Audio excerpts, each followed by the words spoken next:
This is a story of a young woman named Sophia, whose ordinary shopping trip took a wild twist when a mysterious little girl in the street seized her hand and led her into a secret tarot shop. Do you want to hear more? So stay a while and listen. Sophia cursed the little girl who had pulled her off the street and into the tarot reader's parlor, a dimly lit nook that smelled of incense and dust. She had expected a silver-tongued, middle-aged woman, not a frail relic of a woman in her 90s who seemed more specter than human. The old woman struggled, her hands trembling as they flicked through the cards. The girl, no more than 12, stood by the mystic's side, her small body a stark contrast to the old cluttered table. "The tower," she announced, causing Sophia to jump. "Something big has changed in your life. For a while you thought it was the end of your world." Sophia glanced between the girl and the old woman. The elder's eyes were clouded, thick with cataracts. She couldn't possibly see what lay on the table.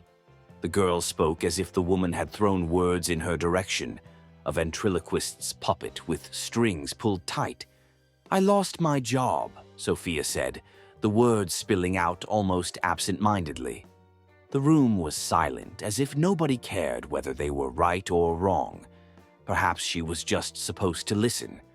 The next card was flipped, moving at a snail's pace. "The chariot," the girl proclaimed confidently.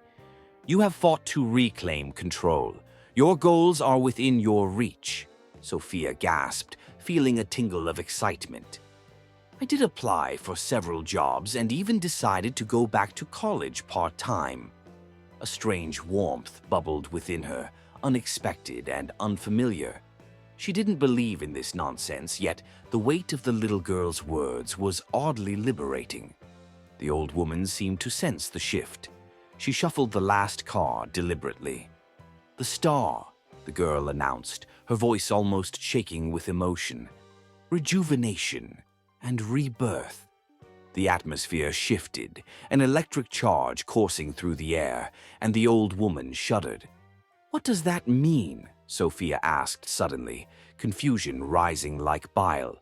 The excitement curdled into a rancid fear, akin to stepping onto a tightrope in a storm. The little girl gently touched the old woman's shoulder. "This is it, Mama," she whispered. "She is the one." In that moment, the ancient mystic collapsed onto the table, sending the rest of the tarot deck spilling onto the floor. Cups, wands, pentacles, and swords pointed up at Sophia like accusing fingers. She reached for the old woman, panic setting in. "Oh my God, is she okay? Do you want me to call an ambulance?" But the old woman gripped Sophia's wrist with surprising strength, lifting her head with fierce intensity. Sophia's heart raced as the old woman's white eyes burned into her. Heat surged through their connection, and Sophia felt as if she were being consumed by flames. Sophia realized with a jolt that she wasn't supposed to be a spectator in this bizarre scene. She was the sacrifice. Sophia's consciousness spun as she fell, her body collapsing in on itself. She gasped for breath, the world around her fading to shadows. The weight of her own flesh felt unbearable, as though she were being crushed beneath it. The mystic rose from the table, reshaping into a figure of vitality, her age retreating like a tide as she transformed before Sophia's eyes. The little girl wept, rushing into her embrace. "Mama." "I know, sweet child. It's been an age," the mystic said, brushing away her tears. "Now let's help this one." They hoisted the frail Sophia into the chair at the table, but she could feel the weight of years pressing down, a sinister shadow over her soul. Her skin hung loose, her hair turned brittle, and in that moment she realized this chair was no ordinary seat. It whispered promises of familiarity and dread, echoing, "We're going to be together for a long time."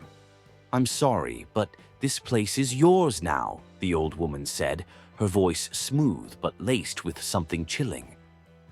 "When the right one comes along, you can take their gift and leave. It's been such a long time for me." She paused, glancing at the girl, still teary-eyed. "For us.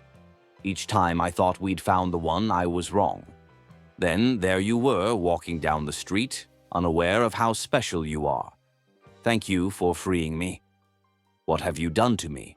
Sophia coughed, the words scraping against her dry throat. I have passed along the gift of sight, as it was passed on to me. I don't want it. Take it back.